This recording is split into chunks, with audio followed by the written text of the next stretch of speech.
Hello, audiência. Um abraço a todos vocês. As emoções do Mundial terminaram ontem, né? Domingo, 19 de junho de 2026, entre Argentina e Espanha. Que jogão, que jogão.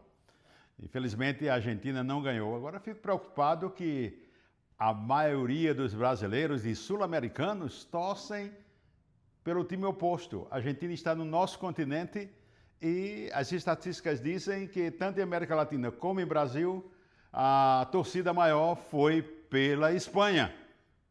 Aqui para nós. Até eu torci também. Viu? Aqui para nós. Mas deixando isso de lado, daqui a 4 anos teremos mais um Mundial, se Deus nos der vida, né? Diz que será em 3 continentes, continente europeu, Espanha, Portugal e Marrocos na África, Paraguai, Argentina e Uruguai, aqui na América Latina. Há uma possibilidade de ser 64 seleções. E a mim cai bem isso, porque vamos conhecer novos talentos que com a Copa normal, o número normal de seleções não conheceríamos. Como agora Cabo Verde e outras seleções pequenas, outros talentos que apareceram, não é? Mas desde aqui quero deixar o meu abraço grande para o Lionel Messi. Não podemos negar, ele foi a estrela desse Mundial. Ainda que os títulos foram dados ontem ao vencedor, isso é normal, mas o Lionel Messi fez diferença.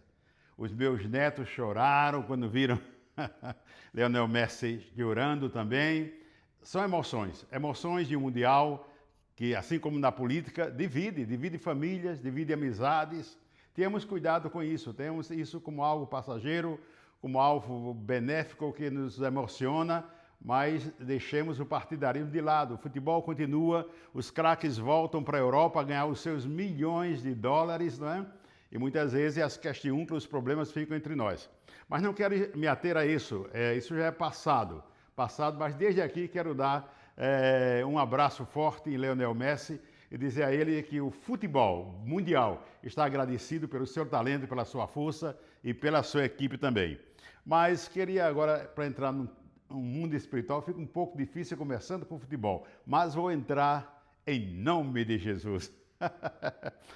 Esses dias tem me tocado muito a grande comissão, que é a ordem de Cristo Jesus, antes de subir aos céus, a nós, que somos seus soldados, seus discípulos, o seu grupo na terra, que é a igreja, e nos deu uma comissão, uma missão de anunciar o seu amor, a sua graça, a sua verdade a toda criatura. Eu poderia ler em Mateus, poderia ler em Lucas, poderia ler também em Atos, capítulo 1, né, que nos dá, Mateus muito fortemente nos fala da grande comissão, mas em Lucas e em Atos dos Apóstolos nos dá algo parecido com a grande comissão, e também em Marcos 16, a partir do versículo 14, nos 4 evangelhos, em Atos, nos 3 evangelhos e em Atos nos comissiona a irmos por todo o mundo e anunciarmos o evangelho a toda criatura. O evangelho é maravilhoso,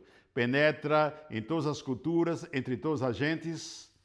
Não vou comparar com o futebol, mas o futebol é algo mundial que une as pessoas. O evangelho une a igreja, os salvos, aqueles que entregaram a vida a Cristo Jesus para se darem pela sua obra. E algo interessante que eu tenho notado, a maior parte dos jogadores de futebol, juízes, falam várias línguas, né?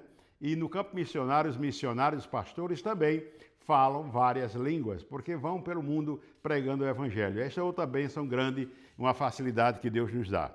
Agora, o que nos disse Marcos 16, a partir do versículo 14. Finalmente, Jesus apareceu aos 11, quando estavam à mesa. 11 porque Judas já não estava, já havia se suicidado, né? E censurou-lhes a incredulidade e a dureza do coração, porque não deram crédito aos que o tinham visto, já ressuscitado, e disse-lhes, sabemos que houve dureza de coração, incredulidade de parte dos discípulos, Tomé e outros, de não crer no que as mulheres disseram, de que outros discípulos disseram que viram a Jesus, né? Ele apareceu ali no caminho de Emaús a 2 discípulos e foi se agigantando o assunto da sua ressurreição, e hoje a sua ressurreição é incontestável, tanto no meio evangélico quanto nos meios acadêmicos de mente limpa, né? científica, a ressurreição de Cristo é incontestável. Qual foi a ordem que ele deu a você e a mim, depois de aceitarmos a Ele como Senhor de nossas vidas e o pormos em nossos corações? Vão por todo o mundo e pregue o Evangelho a toda criatura, por todos os meios. Ontem tivemos a graça de estarmos enviando por um período de 15 dias, porque é o período de férias aqui de sua universidade em Houston, a nossa irmã Mimi, né? É uma jovem, sobrinha minha, que está indo à Jordânia por 15 dias, levando o Evangelho ali, vai ser apoiada por um grupo em Jordânia, mas uma jovem de 15 anos. Ela mesma lutou a sua passagem, pagou a sua passagem, pôs isso no seu coração para estar na Jordânia, que agora está em confusão também com essa guerra do Iraque, do Irã e Estados Unidos, né? Irã bombardeou uma parte da base lá americana, matou alguns soldados. Peço oração por Mimi, nossa sobrinha, que estará indo essa sexta-feira para a Jordânia. Mas, como exemplo de Mimi, tem muitos jovens, principalmente o Exército do Senhor na Terra, principalmente na América Latina, África, onde o fogo do Evangelho também está acendido. Muitos jovens têm sido despertados para levar o Evangelho ao mundo.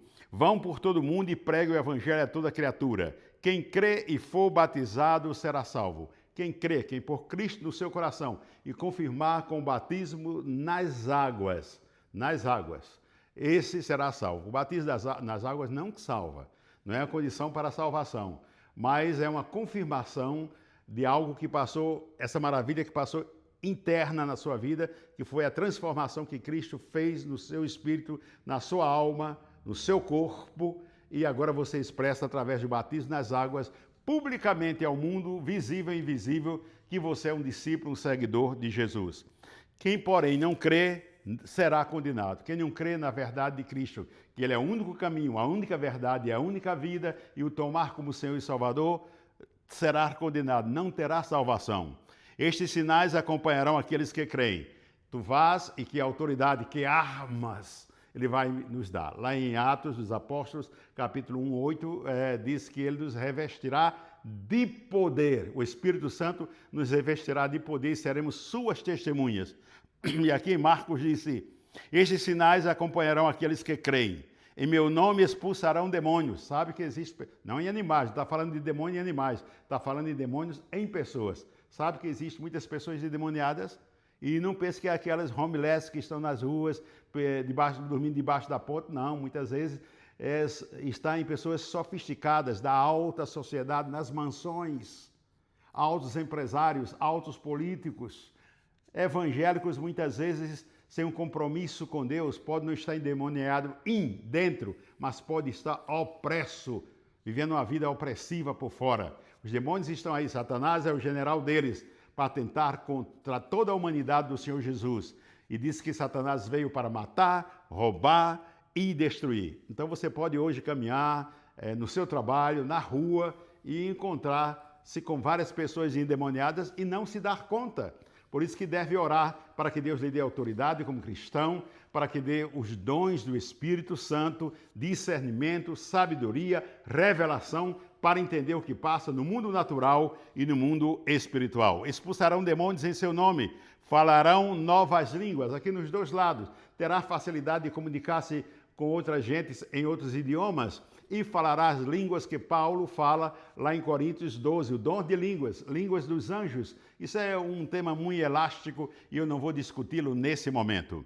Falarão novas línguas, pegarão em serpentes e se beberem alguma coisa mortífera não lhes fará mal algum. Passará por momentos difíceis, momentos de provas e se é necessário, como Paulo passou, que a serpente, um escorpião o mordeu lá no capítulo 28 de Atos, e a turma lá esperava, da ilha de Malta, esperava que Paulo caísse morto, né? Paulo não caiu e depois quiseram endeusar Paulo. Então, em circunstâncias assim, porque conheço muita gente atrevida que entra em cova de leões, em João Pessoa, na Paraíba, isso aconteceu, em Recife já aconteceu, e faz outras peripécias para mostrar que Deus fará com ele o que fez com pessoas de relatos bíblicos. Não tente tentar a Deus. Deus o livrará e Deus fará maravilhas no momento oportuno e se é necessário e se você está enquadrado dentro da sua vontade.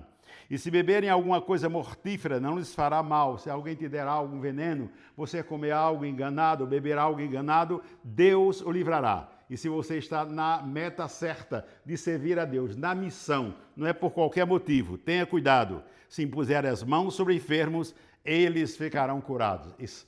Tiago nos fala isso em sua carta 5:13, capítulo 5:13, de que chama os homens da igreja, os presbíteros da igreja, os anciãos da igreja, como você queira dizer, impõe as mãos sobre o enfermo, unja com óleo, que é o símbolo do Espírito Santo, e eles serão curados.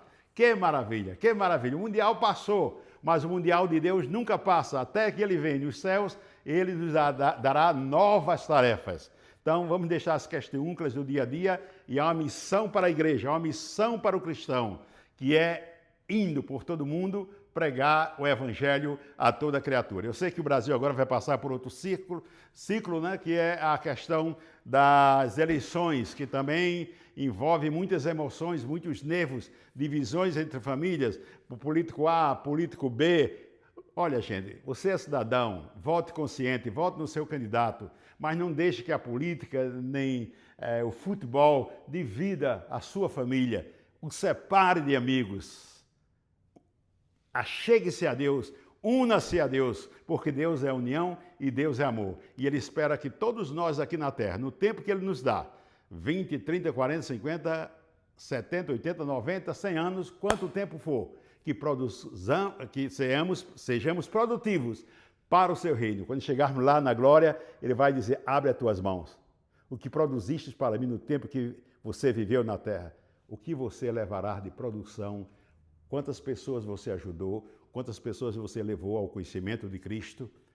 Você foi boa gente aqui na terra, que as pessoas se achegavam a você para estar com você, para ouvir palavras de você, ajuda sua. Então é isso que Deus espera de cada um de nós. Então vivamos esses dias, a política se aproxima do Brasil agora, vai ser quente, mas não se perda nessa situação. Ok? Você tem o controle do Espírito Santo, você tem Jesus no coração. E você ainda que não conhece a Cristo, comece a ler a Bíblia.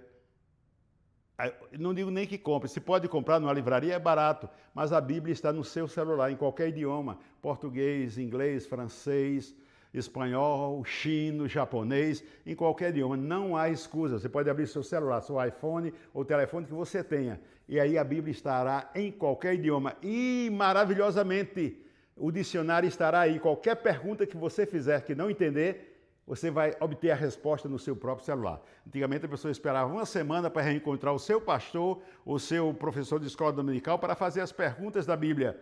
Sim, continue buscando líderes, mas hoje o mundo mudou completamente.